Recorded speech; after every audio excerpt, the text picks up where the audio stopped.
എന്ന ഞങ്ങളുടെ channel subscribe ചെയ്യുക. പറഞ്ഞിരിക്കുന്നു. എന്നാൽ ദൈവദൂതന്മാരെ കുറിച്ചാകട്ടെ, അവൻ തൻ്റെ മാലാഖമാരെ ആത്മാവായും തൻ്റെ ശുശ്രൂഷകരെ ജ്വലിക്കുന്ന അഗ്നിയായും സൃഷ്ടിച്ചു എന്നിങ്ങനെ അതിശ്രേഷ്ഠനായി തീർന്നു.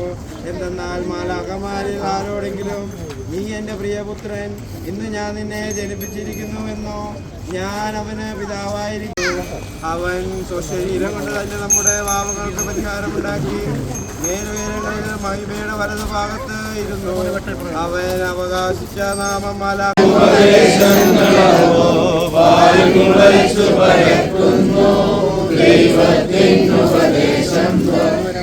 ലോകത്തിനുമുണ്ട് ആകുവാനുള്ള ഒരു വലിയ സന്തോഷം ഞാൻ നിങ്ങളെ അറിയിക്കുന്നു.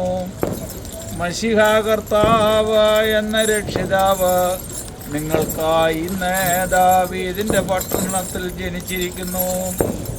ഇത് നിങ്ങൾക്കടയാളം. വസ്ത്രങ്ങൾ പുതപ്പിച്ച് ഒരു പുൽക്കൂട്ടിൽ കിടത്തിയിരിക്കുന്ന ശിശുവിനെ നിങ്ങൾ കാണും.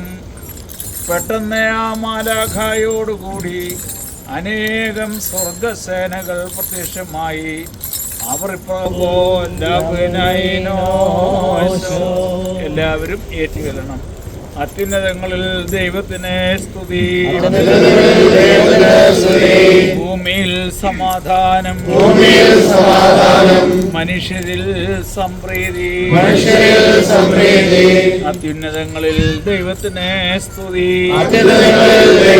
സ്തുതി, ഭൂമിയിൽ സമാധാനം, മനുഷ്യരിൽ ദൈവത്തിന് സ്തുതി, ഭൂമിയിൽ സമാധാനം. അഗസ്തൂനോസ് കേസറിൽ നിന്ന് തൻ്റെ ആധിപത്യത്തിൽപ്പെട്ട ജനങ്ങളെല്ലാം പേർ വഴി ചാർത്തണമെന്ന് ഒരു കൽപ്പനയുണ്ടായി. കൂറിനോ സുറിയായിൽ നാടുവാഴിയായിരിക്കുമ്പോൾ അത് ആദ്യത്തെ പേർ വഴി ചാർത്തലായിരുന്നു. സ്വന്തം പട്ടണത്തിൽ വെച്ച് പേർ വഴി ചാർത്തപ്പെടുവാനായി എല്ലാവരും പോയിക്കൊണ്ടിരുന്നു.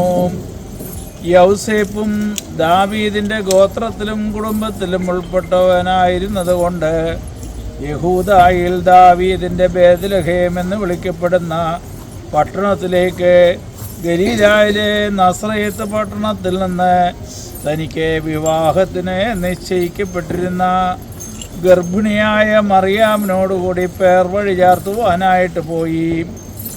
അവർ അവിടെ പാർക്കുമ്പോൾ അവൾക്ക് പ്രസവകാലം വന്നു.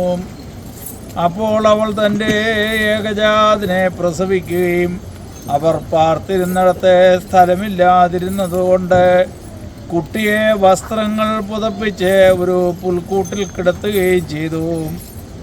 അവർ പാർത്തിരുന്ന സ്ഥലത്ത് രാത്രിയാമങ്ങളിൽ തങ്ങളുടെ ആട്ടിൻകൂട്ടങ്ങളെ കാത്തുകൊണ്ടിരുന്ന ആട്ടിടയന്മാരുണ്ടായിരുന്നു.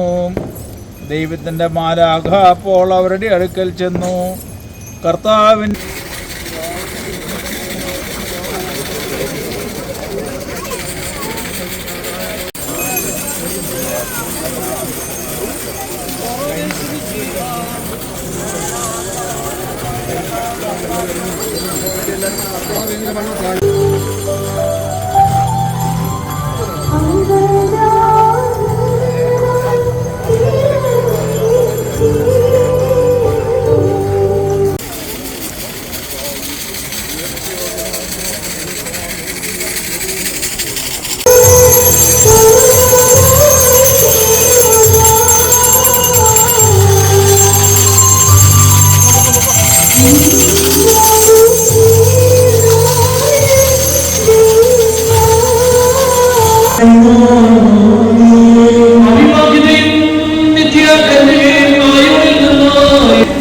അവിടുത്തെ പ്രകാശം ഞങ്ങളുടെ ഉള്ളിൽ ഉദിപ്പിക്കണമേ.